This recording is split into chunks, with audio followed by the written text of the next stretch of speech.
ফেব্রুয়ারিতে ত্রয়োদশ জাতীয় সংসদ নির্বাচন। সারা দেশ প্রস্তুত হচ্ছে একটি অবাধ, সুষ্ঠু ও গ্রহণযোগ্য নির্বাচনের জন্য।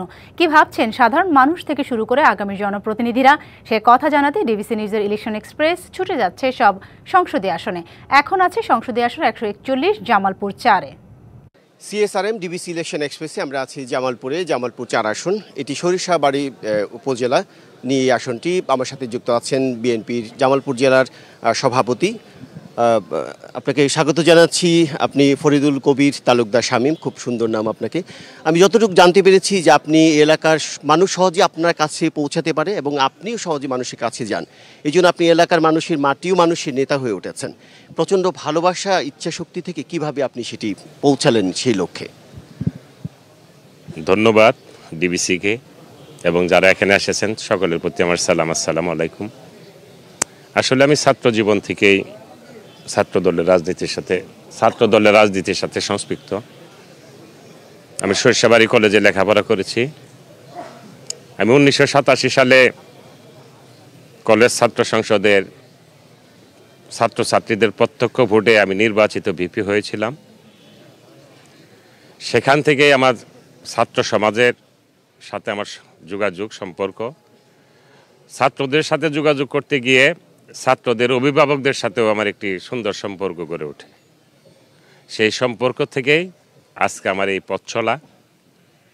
আমি দীর্ঘদিন সরিষাবাড়ি পৌরসভার দায়িত্ব পালন করেছি নির্বাচিত হয়ে। উপজেলার চেয়ারম্যান ছিলাম 2014 সালে। বাংলাদেশ জাতীয়তাবাদী দল 2008 সালে আমাকে সংসদ নির্বাচনের মনোনয়ন দিয়েছিলেন। 2018 সালেও মনোনয়ন দিয়েছিলেন। আমি সরিষাবাড়ির এক প্রান্ত থেকে আরেক প্রান্ত পর্যন্ত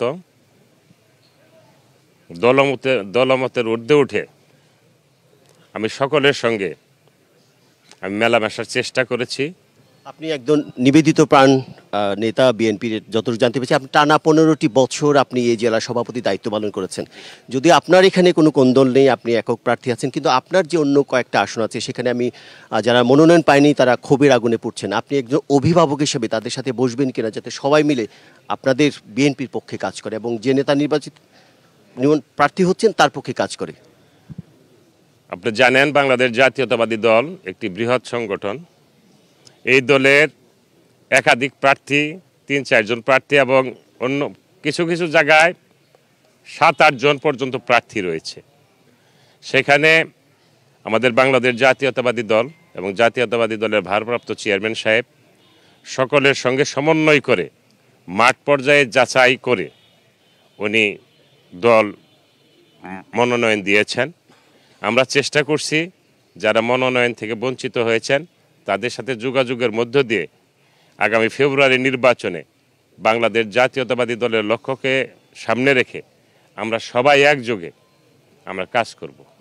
যতটুকু আপনাদের নেতা তারেক রহমান একটি স্লোগান তৈরি করেছেন যে তারুণ্যের প্রথম ভোট দানের শীষে পক্ষে হোক। প্রায় 4.5 কোটি নতুন ভোটার যারা প্রথমবারের মতো ভোট দেবে তাদের উদ্দেশ্যে আপনার বক্তব্য জানতে চাই। 4.5 কোটি নতুন ভোটার, নতুন প্রজন্ম।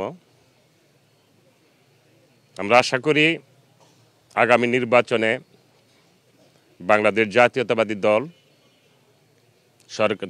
সরকার পরিচালনা করবে এবং আমরা এক ঝাঁক তরুণ মাঠকর্মী রয়েছি যারা আমরা তারেক রহমানের নির্দেশে আগামী দিনে একটি বসবাসযোগ্য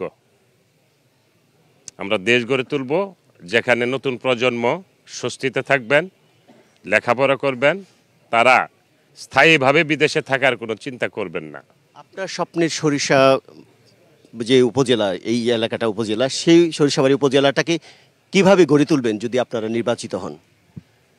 সরিষাবাড়ি উপজেলা গড়ে তোলার ব্যাপারে যে প্রশ্নটি করেছেন, সরিষাবাড়ি উপজেলার দল এবং সর্বস্তরের মানুষের সঙ্গে যোগাযোগের মধ্য দিয়ে, পরামর্শের মধ্য দিয়েই আমি আগামী দিনে একটি আলোকিত সরিষাবাড়ি আমি গড়ে তুলতে চাই। আওয়ামী লীগ মাঠে নেই, কিন্তু তাদের বিপুল সংখ্যক ভোটার আছে, তাদের উদ্দেশ্যে কিছু বলবেন আপনি?